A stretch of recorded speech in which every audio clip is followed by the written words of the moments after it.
কালকে একটা খুব দুঃখের ঘটনা ঘটে গেল। আজকে 22শে জুলাই নাকি বাবা, কাল গেছে 21শে জুলাই। যদিও আমাদের দেশের ঘটনা নয়, বাংলাদেশের ঘটনা, তবুও সবার জেনে রাখা উচিত। খুব মর্মান্তিক, খুব দুঃখের কথা। অন্যান্য দিনের মতো শুরু হয়েছিল দিনটি ঠিক দুপুর 1:18 বাংলাদেশের ঢাকার কাছে একটি school, milestone college and school, সেই স্কুলের জুনিয়র সেকশন, মানে বাচ্চারা যেখানে যে বিল্ডিংয়ে বাচ্চারা পড়াশোনা করছে, ছুটির ঘন্টা বেজে গেছে, বাচ্চারা ব্যাগ গুছিয়ে নিয়েছে, কত আনন্দে তারা বাড়ি ফিরে যাব, মা বাবাকে দেখব, কিন্তু আর মা বাবাকে দেখা হলো না।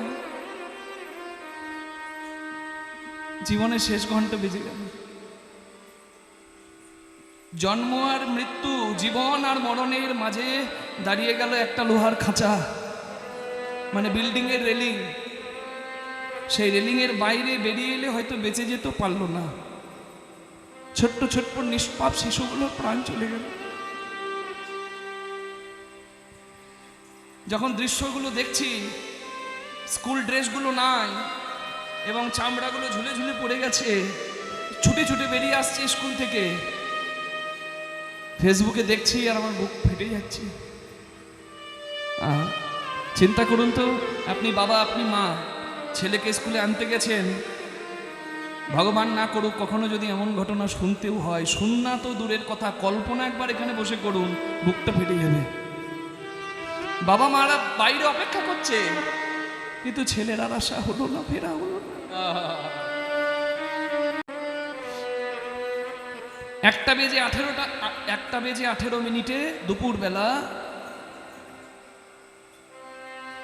বাংলাদেশের কুমিরটোলা ঘাটার কাছে, সেখান থেকেই সেনাবাহিনীর একটা বিমান ওপর থেকে আছাড় খেয়ে পড়লো ওই বিল্ডিং এর উপর।